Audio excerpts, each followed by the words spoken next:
So, of all the waterfalls that you've been to, and I'm sure that that's a lot at this point, which one is your favorite so far? Merriman Falls up in Washington, sorry to say, Yamhill County. Merriman Falls, for me, when we went up to the Olympic Peninsula, was an environment that, experiencing it for me, I walked into it on a path and climbed rocks and got into the falls in that I was maybe 10 yards from it, where it was hitting. And I had to look way up at where it was coming over the cliff. And here were the cliffs on either side of it with trees hanging over and roots dangling. And going up the cliff at the beginning was ferns and rocks that couldn't have been placed better by Steven Spielberg or Walt Disney at the Disney World. Mm-hmm. It was a real, authentic, natural paradise. It looked almost lifelike. Yeah, and I'm still wondering That's how funny. I'm going to portray it on a flat canvas. Now, when you go, do you photograph that so you can? Oh yeah. Okay, so I that you couldn't can. work from imagination or memory. Okay. My memory of names is terrible, and I wouldn't trust it to portray a waterfall the way it is. Right. I do move things around. I take artistic license to make a better composition for a square format, which is my most common format, or stretch it out for the triptych. I don't move major things. I move things as if I was looking at it from a slightly different perspective. Every time you photograph something, things are moving in that picture. So that makes me feel good about moving them in my picture. Because I've taken pictures of, for example, Drift Creek Falls near Lincoln City, the beautiful waterfalls. And I moved, there's a wonderful moss-covered, moss-draped tree that you'll see in that picture that is just gorgeous.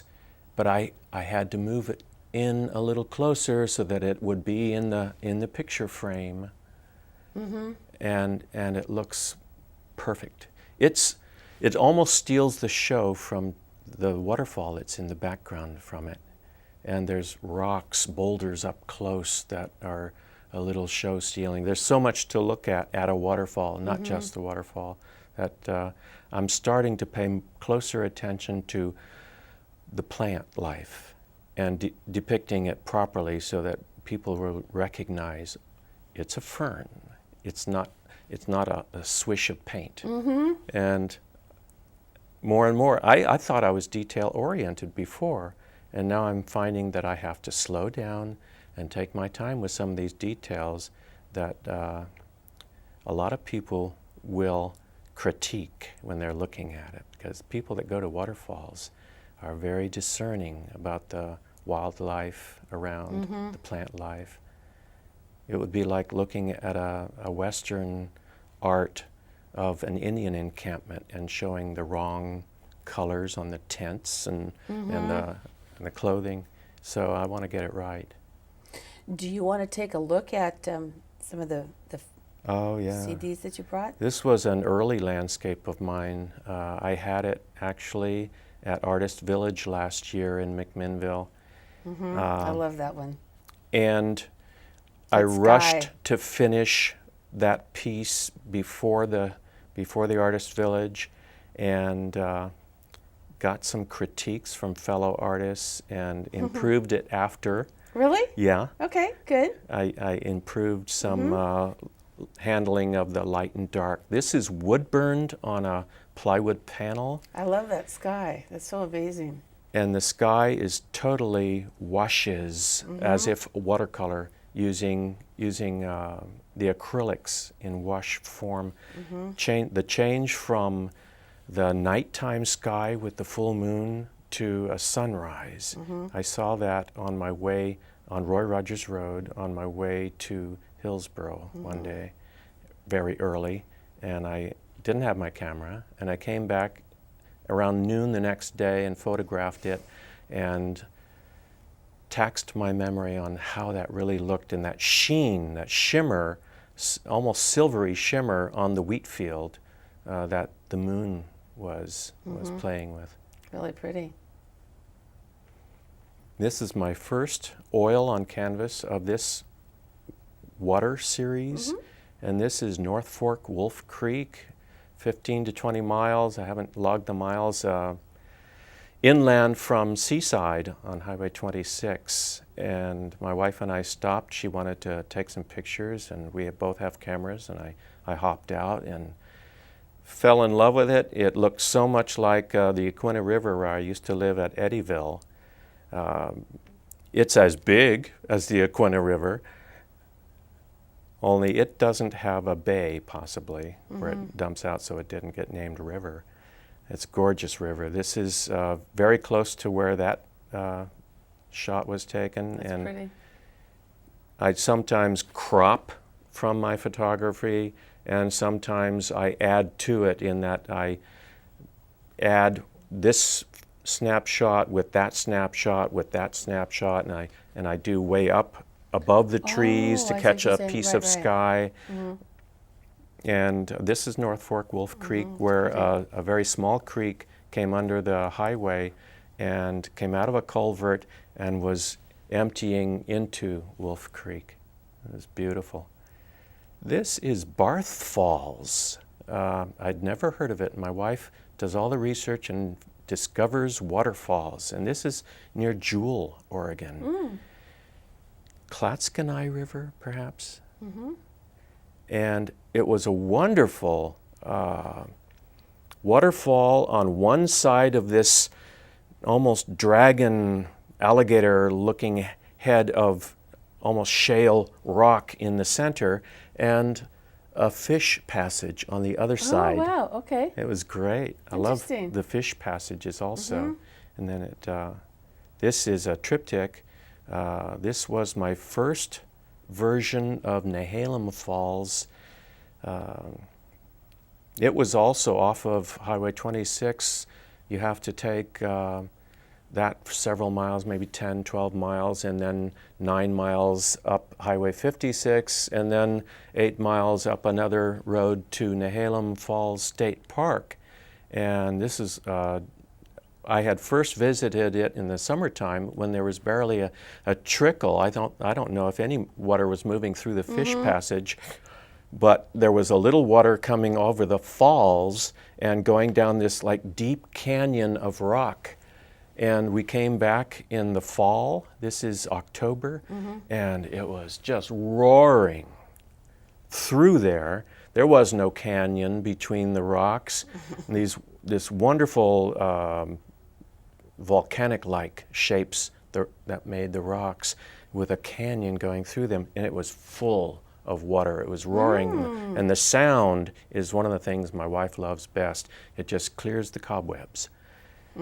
And this was coming not only through its river passage of the Nehalem River, but it was so full that it was going behind the rocks, making little ponds back there, and then coming between the rocks in little waterfalls. So I had to do a long picture to capture all of that. Yeah. I did a larger version next, and it's 72 inches wide. Wow. If you put the canvases really close together, and 24 inches tall, and it was the same scene from the same photos, graphic information, but I was able to satisfy my desire to get it all in with autumn leaves and the beautiful Scotch broom that everybody loves to hate. It's pretty decorative in this painting. And this is close by Multnomah Falls. Okay. And we had to find it in the first place. There's not like signs pointing the way to Multnomah Falls, but you can find it if you never do heard your of it. research. It's on, what is it, Willamina Creek? Okay. Behind Willamina, miles It must be almost 10 miles behind. Like up in the hills. On these recreational vehicle trails and roads and logging roads. And we had help from a couple that stopped and gave us directions. They were on their little three-wheeled recreational fun, vehicles, yeah. and they had maps. Okay. I want to know where to get those maps. Sure. And this is on Reservation Creek, or no, not Reservation Creek, Agency Creek. Agency Creek is gorgeous. And this was in the spring, and I just exaggerated those springtime colors. And you probably can't find this waterfall. We were looking for another waterfall. It was much further, and we didn't know exactly where, so we stopped the car every once in a while, and I'd get out and I'd listen.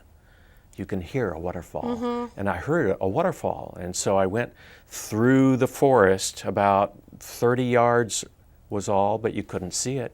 And then there was the stream, and I got out on a outcropping of rock and branches and held the camera way out and got that photograph to do this from. And I've done it in 4x4 size and had a gallery at the coast, and also 10x10. And here's 6 10x10s I did Drift Creek Falls in, and you can actually put different arrangements of canvases together to make different pictures. You can take the center two and put them the one on top of the other to make a single picture. Or you can take the 3 across the top and make a separate picture. You can take the 3 across the bottom and put them in another room. And I just thought that was cool. Yeah, I like that. Ooh, that's pretty. This is the same falls, believe it or not, with the mossy tree taken in the wintertime, thank goodness, because Drift Creek Trail has been closed. I hear it's because of the a special bird Oh, okay. in the area. Multnomah Falls, my wife said, you don't want to do Multnomah Falls. Everybody's seen Multnomah Falls, but I think it's up to me. I think it is too. And I did it the way I wanted to do it. And it was also in the winter time, and lots of water coming over the falls. I love that falls. It might be trite. You might have seen it hundreds of times, but every time it's new. This is up Eagle Creek. This is Punchbowl Falls, That's Upper beautiful. Punchbowl Falls. Like the white And in the center. photographers evidently put stones out so you wouldn't get your feet wet. And I walked on those stones and got to the center of Eagle Creek and was able to get the view. It's beautiful. I love it. And I did lower Punchbowl Falls also, and that's behind us. Okay, that's pretty. It's pretty tall. I'm thinking of adding people to my paintings because Scale. you don't get the scale really unless you see something that familiar. I've got pictures that we took recently at Lewis River, possibly North Fork Lewis River, but I know the name of the falls because it's simple, Lewis River Falls, upper and lower. You know, we're going to be out of time in just a moment, so I wanted to say that people can find you on the Art Harvest Studio Tour this year, the first and second weekend of October, and you obviously are going to have I'm a lot excited to to show. be part of that this year, for first time for me. Is it? Okay, great. Great artists on that tour. Perfect. Well, Jim, thank you so much for being here today, and I'm looking forward to seeing you next week. Thank you, Linda. Take care.